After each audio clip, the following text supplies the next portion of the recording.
Welcome to Duh What Longs. This is the official Week 7 recap, where we reveal the answers to Season 1 questions from question 39 through question 45. Are you ready to join the 7% club? Then let's see how many you got right. Only 7% of people get this right.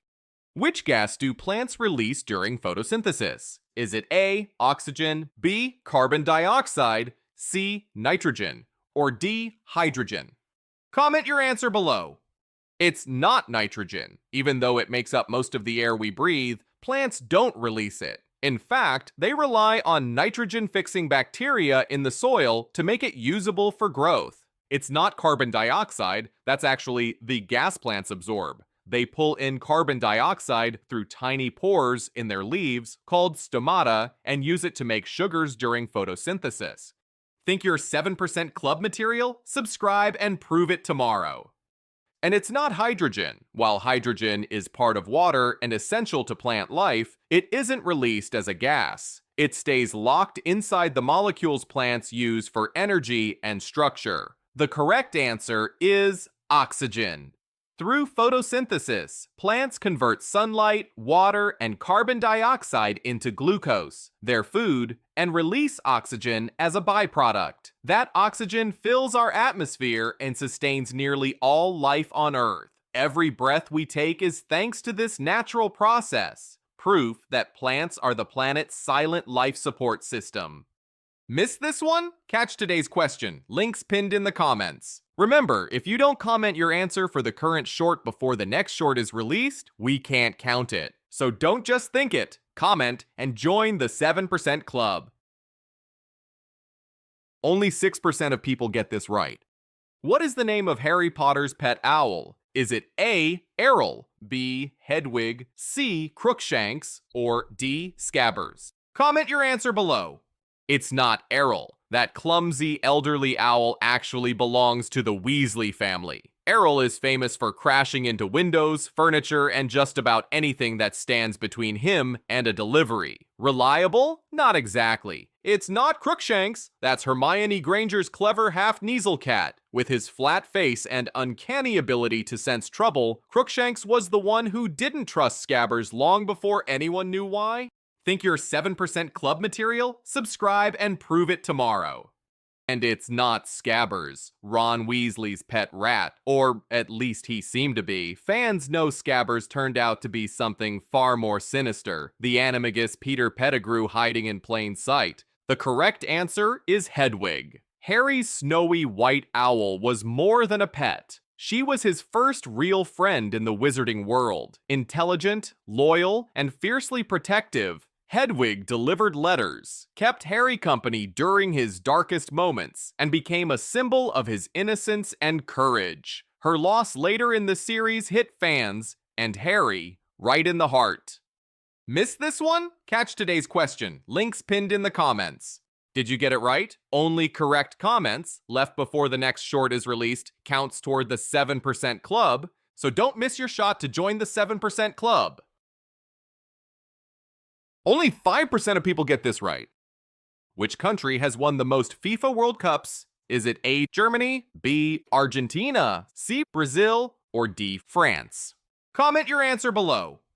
It's not France, though they've become a powerhouse in recent years. Winning in 1998 and 2018, they've still got a bit of catching up to do before claiming the all-time record.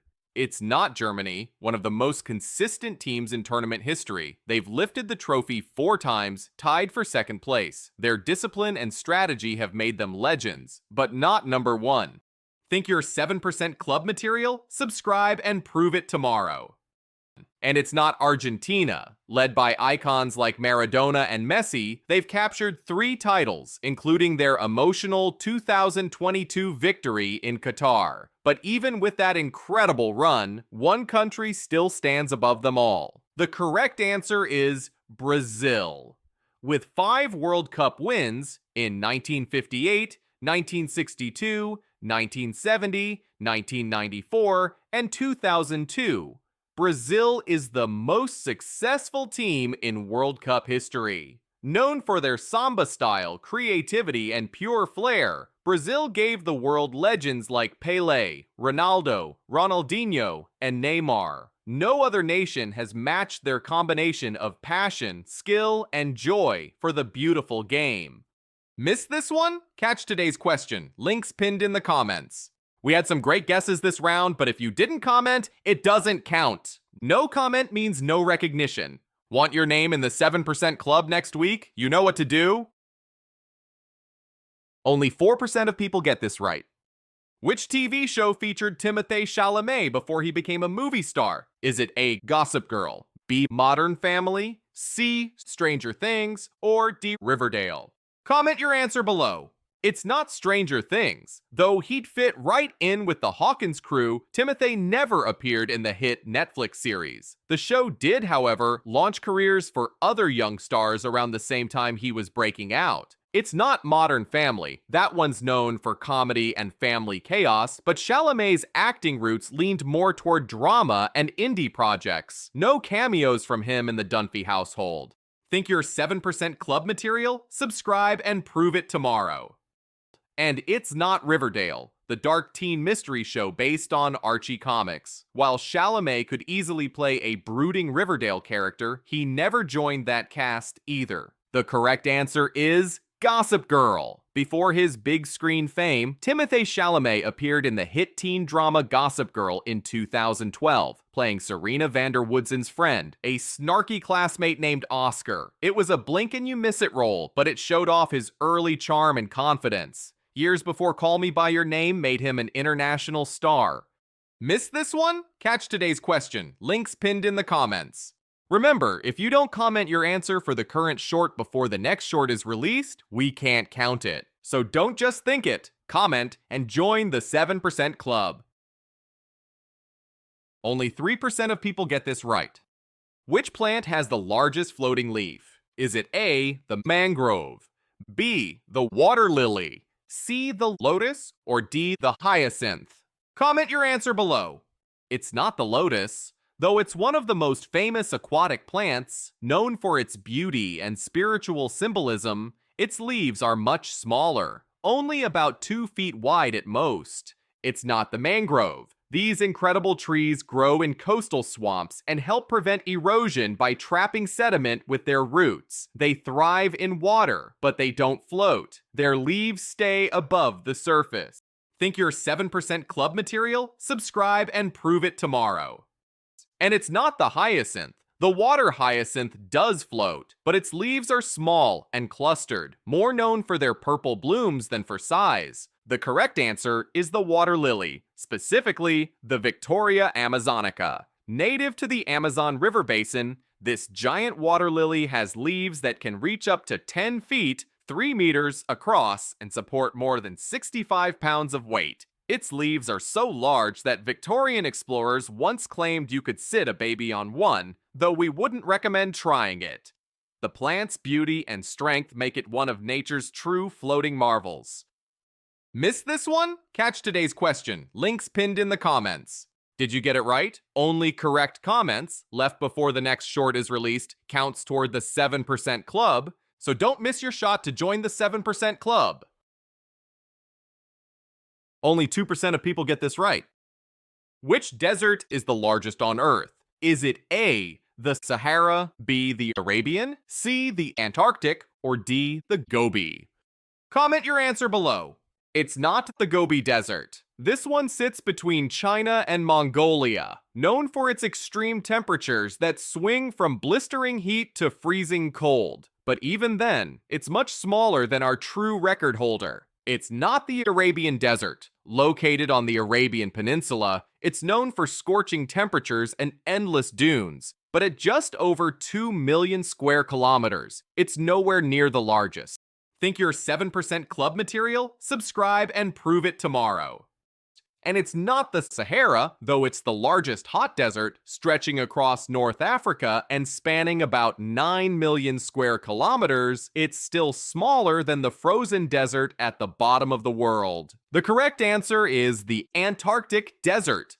Despite being covered in ice, Antarctica receives less than 2 inches, 50 millimeters of precipitation each year, making it drier than the Sahara. With an area of over 14 million square kilometers, it's the largest and coldest desert on Earth. So yes, the biggest desert isn't hot and sandy, it's cold, icy, and at the bottom of the planet. Missed this one? Catch today's question. Links pinned in the comments. We had some great guesses this round, but if you didn't comment, it doesn't count. No comment means no recognition. Want your name in the 7% club next week? You know what to do? Only 1% of people get this right. Which event started the French Revolution? Is it A, the fall of the Bastille, B, the storming of Versailles, C, the execution of Louis XVI, or D, the Reign of Terror? Comment your answer below. It's not the Reign of Terror. That came years later, during one of the revolution's darkest phases. Thousands were executed under suspicion of disloyalty, but by that point, the revolution was already in full swing. It's not the execution of Louis XVI, that was the turning point, not the beginning. The king's death in 1793 showed that France had fully broken from its monarchy, but it wasn't what started the movement. Think you're 7% club material? Subscribe and prove it tomorrow. And it's not the storming of Versailles. While that event reflected the growing anger of the people, especially the women who marched for bread, it took place after the first sparks of the revolution had already ignited. The correct answer is the fall of the Bastille. On July 14, 1789, angry Parisians stormed the Bastille prison, a symbol of royal tyranny. They freed prisoners, seized weapons, and sent a powerful message to King Louis XVI. The people would no longer be silenced. The event became the defining moment of the revolution and is still celebrated every year as Bastille Day, France's national holiday. Missed this one? Catch today's question. Links pinned in the comments. Remember, if you don't comment your answer for the current short before the next short is released, we can't count it. So don't just think it, comment, and join the 7% Club. Let's give a round of applause to our Season 1 7% Club members. Let's also give a round of applause to our Season 1 7% Club Early Bird members. Finally, let's give a round of applause to our Season 1 7% Club Streakers members. And that's it for Week 7. How many did you get right out of these 7 daily Week 5 questions? Drop your score in the comments. Did you join our 7% Club, 7% Club Early Birds, or 7% Club Streakers? Don't forget, new quizzes drop daily on Duh, What, Shorts, and we'll be back next Monday with answers, fun facts, and more shoutouts to new 7% Club members for Week 8 here on Duh, What, Longs. Subscribe so you don't miss it. Take care, and don't get too mad at our quizzes for stumping you.